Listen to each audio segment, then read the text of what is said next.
Buenas, buenas. Para hacer este video lo pensé bastante. Primero que todo porque es un tema sumamente sensible. Segundo porque ya ha habido una amplia cobertura sobre lo que pasó. Ese video o la miniatura de este video se titula justamente El asesinato de Kimberly Araya, cuestionamientos y precauciones. ¿Por qué? Porque voy a hacer un micro resumen de lo que sucedió, nada más para estar ahí atentos y en autos, ¿verdad? Todos. Y voy a generar una serie de cuestionamientos en el proceso y finalmente con algunas precauciones porque lamentablemente, muy lamentablemente, y hay que ser muy realistas, van a pasar los días, las semanas y de repente los meses, pero en algún momento este caso se va a terminar ocultando de la vista de la sociedad. Va a terminar, por decirlo así, olvidándose, no así en la familia, no así en los dolientes, ¿verdad? No así en la persona que perpetró esta barbarie, atrocidad, animalada, no sé, podemos definirlo con muchos términos. Entonces, ¿qué es lo que ya sucedió? El lamentable hecho ya sucedió. Ahora hay que ver cómo podemos prevenir otros de este mismo tipo. Y justamente a esto voy dirigido. Primero que todo, muy rápidamente, el jueves 18, el jueves de la semana pasada, hoy es 27 de abril, el jueves de la semana pasada desaparece Kimberly a las 10 de la noche. Se le pierde el rastro. Em, el día siguiente, 24 horas después, el esposo de Kimberly hace la denuncia de desaparición. 24 horas después. O sea, mucho tiempo. O sea, para poner una denuncia es mucho tiempo. ¿Ok? Paralelamente, las investigaciones dicen de que el mismo jueves, por ahí de las 12 de la noche, el esposo de Kimberly está registrado en cámaras y va hacia el Surquí. ¿Ok? Su vehículo va hacia el Surquí. Al día siguiente, a las 9 de la mañana, el viernes 19, antes seguramente de reportar la desaparición de Kimberly, vuelve a ir al Surquí, más o menos al mismo punto donde fue el día anterior. Hay cámaras que lo registran. ¿Ok? Pasan 4 días. 4 días para que el esposo de Kimberly entregue la foto al OIJ para hacer la búsqueda. Eso obviamente despierta alarmas, sospechas, eh, incertidumbre, extrañeza de parte del OIJ. En ese proceso, el abogado, en ese transcurso de días, el abogado defensor del esposo indica que ya que están indagando, preguntando, ¿verdad? Al esposo, entonces que también lo hagan con el muchacho del Uber que fue el último transporte que se supo de Kimberly con vida. Ok, está bien. Obviamente, pues el abogado habla con su cliente, ¿verdad? Previamente. Y finalmente, el día de ayer, viernes 26, aparece el cuerpo de Kimberly, más o menos, por donde habían visto que el vehículo del esposo transitó 2 veces, el día de la desaparición y al día siguiente. ¿Ok? Bien. Aquí yo nada más quiero compartir primeramente una pequeña declaración, porque a veces cuando uno lo lee y lo ve es diferente. ¿Ok?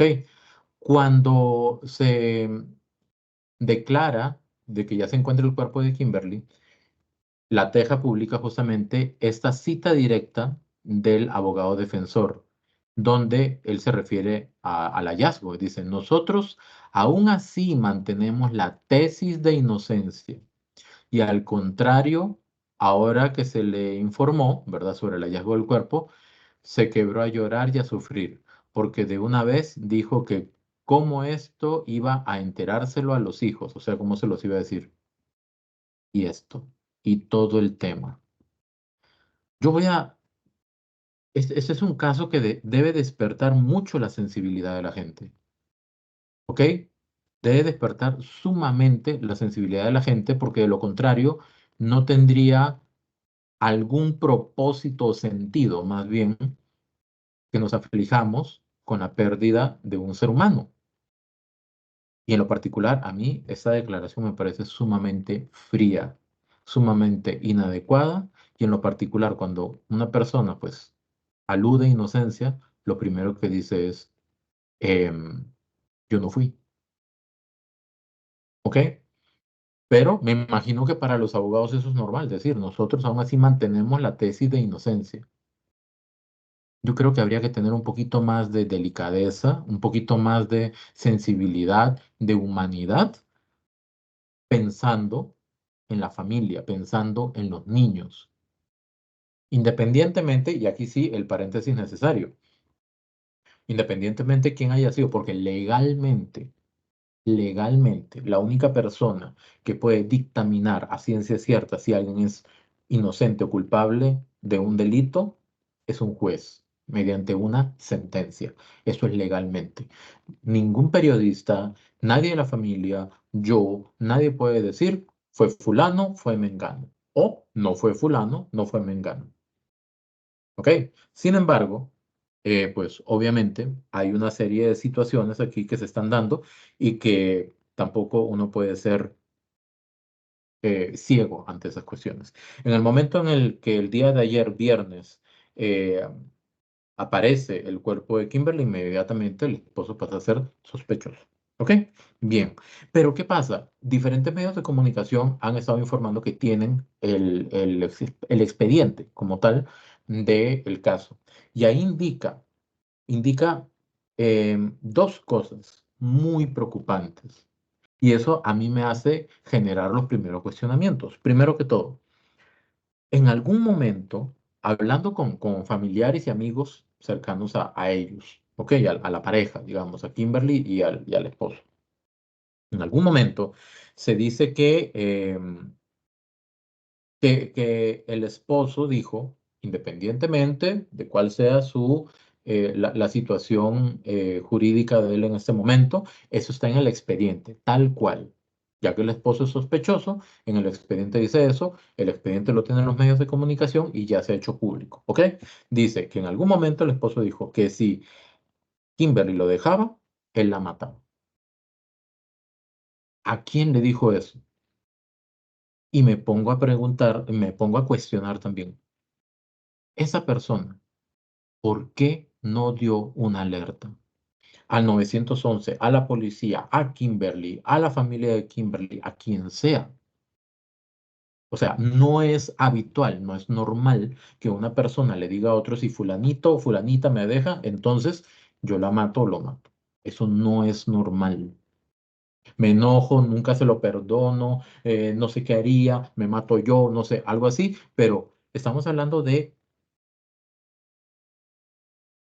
concebir que yo, en algún sentido, creo que tengo la potestad de la continuidad de la vida de la otra persona en mis manos. ¿Ok? Ya eso denota, por lo menos, algún matiz de agresividad o algo por el estilo. Porque una persona, digo yo, pienso, no soy psicólogo, pero una persona no agresiva no habla de matar a otra persona fríamente. ¿Y por qué fríamente? Porque en el expediente también dice de que el esposo de Kimberly arregló o habló con la hermana de él para que se hiciera cargo de los tres niños, hijos de Kimberly, del matrimonio, de los tres niños en el caso de que él fuera a la cárcel. Eso está en el expediente. Ya diferentes medios de comunicación lo han hecho público. ¿Cómo llegó ese expediente a los medios de comunicación? No tengo la menor idea, pero ya lo hicieron público. ¿Quién sabía eso? ¿Quién sabía esas dos cosas o una de las dos cosas? Al menos una persona supo estas cosas o una de estas y no dijo nada. ¿Por qué? Ese es el primer cuestionamiento. Y aquí, otro paréntesis. Hay muchas publicaciones sobre esto y especialmente relatan, porque los medios de comunicación se han enfocado mucho en relatar qué pasó desde el momento en el que Kimberly sale del trabajo, va a la jefa la lleva a un lugar, ahí se encuentra con un compañero, después se van a otro lugar y al final ya llega la noche. Entonces, las personas, y yo de repente voy a ser un poquito emocional en esto, pero ¿quién puede tener o cuál es el razonamiento interno de una persona para, en el momento de hablar de la desaparición o la muerte de alguien, poner, ¿y qué hacía fuera de la casa? ¿Y por qué no estaba con los niños? ¿Y por qué estaba con un compañero? ¿Quién sabe qué andaba haciendo? Y no es uno, no son dos, no son tres. En algunas publicaciones son la mayoría de comentarios. No se dan cuenta de que esos comentarios lo único que están haciendo es de alguna manera directa o indirecta, justificando la desaparición y la posterior muerte de una persona. Primero, mi abuela decía algo, la gente habla porque es gratis. Si se cobraron impuestos, si se cobrara solamente por hablar, por emitir una opinión, ¿qué haría la gente primero? Pensarlo. Porque cuando uno compra algo, lo piensa antes de gastar. Si uno va a utilizar su dinero para poder opinar, entonces lo pensaría. Pero hay gente que no piensa. ¿Y qué hace? Juzgar. ¿Por qué? Porque es un deporte. Entonces podemos juzgar a quien sea, vivo, muerto, hablar desde lo que es moralmente correcto, sin tener una pizca de conocimiento de lo que pasaba dentro de ese hogar. Porque podrían haber muchos panoramas totalmente alejados de algo incorrecto. Muchos panoramas. Y aún así, en el eventual, hipotético, extraño caso de que hubiera sido algo incorrecto lo que hubiera pasado, ¿eso es justificante para que una persona le quite la vida a otra? Ese es el punto. Y ese es el punto que nos tenemos que cuestionar cuando leemos esos comentarios y al mismo tiempo, o más aún todavía, cuando decido abrir la boca o utilizar los dedos para escribir un comentario de ese tipo, porque estamos legitimando. Quien lo hace está legitimando un acto de violencia. Son de las personas que de repente dicen, a fulanita la violaron porque salió de noche.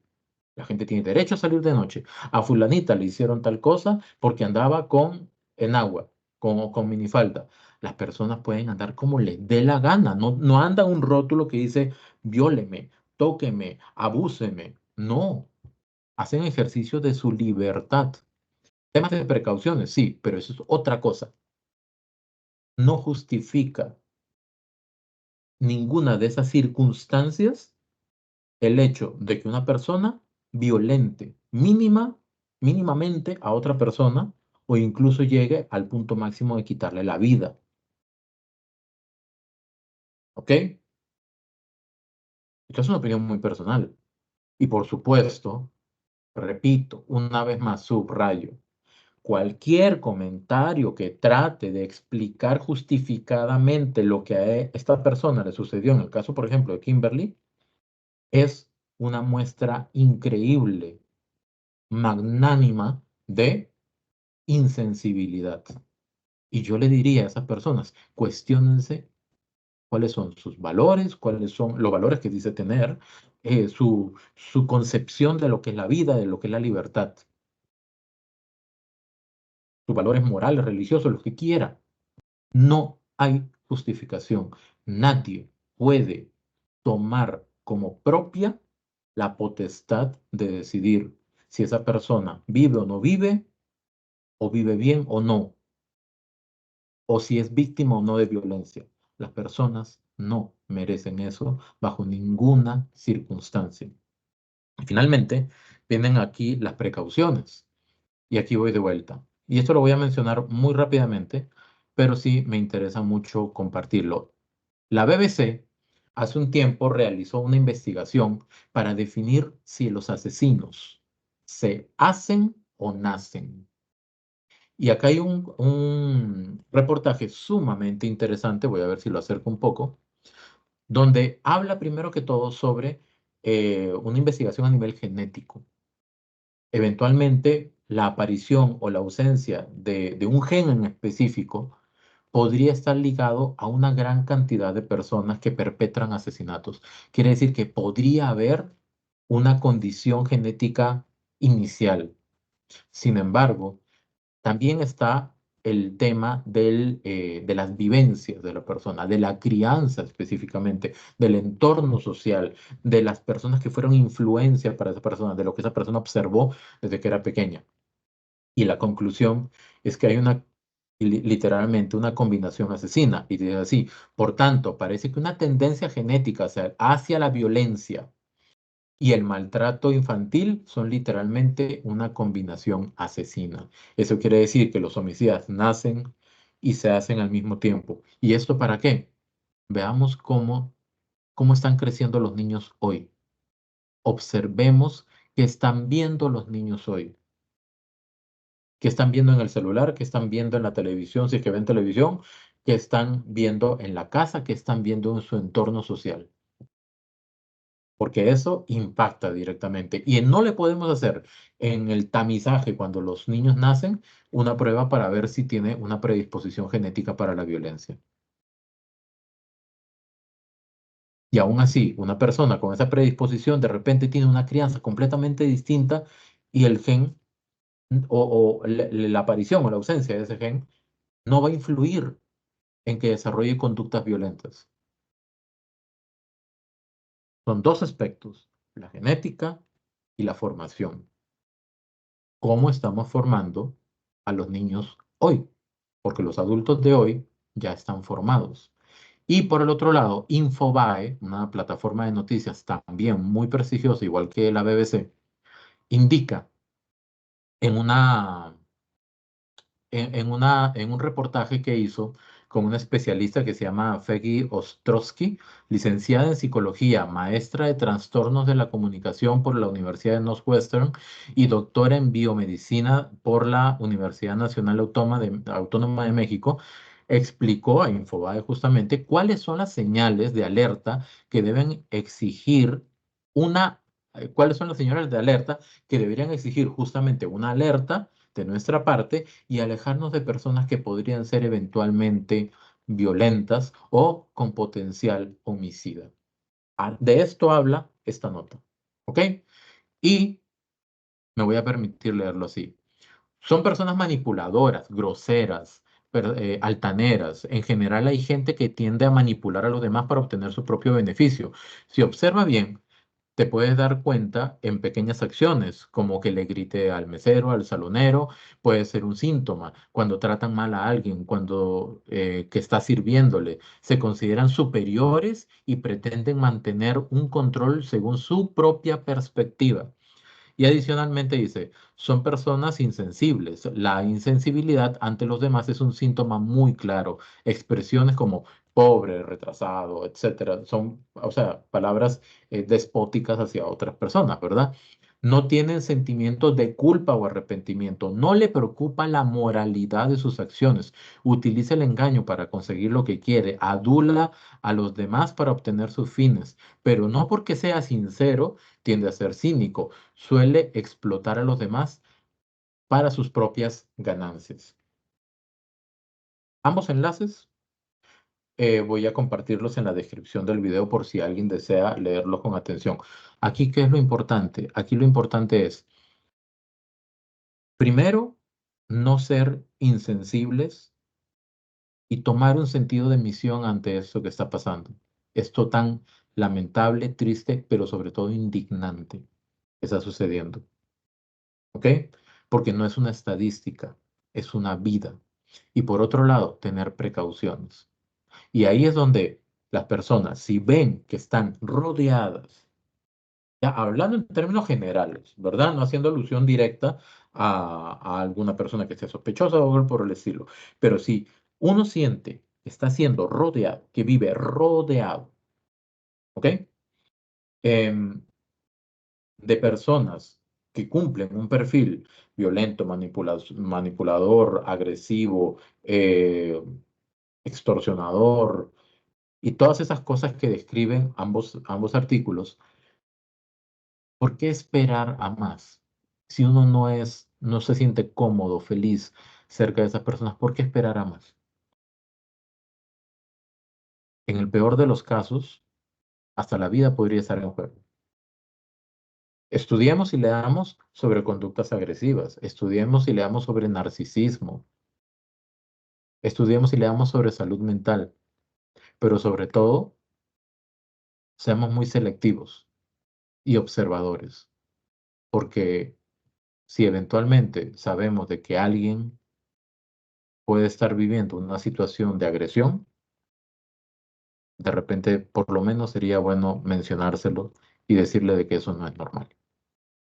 Hay mucho que hablar de esto y ojalá que la vida de estas personas, mujeres y hombres, que fallecen, que se desaparecen por situaciones sentimentales, por ejemplo, sentimentales, em, se honre evitando que otras personas vivan exactamente lo mismo. Depende de cada persona. Muchas gracias.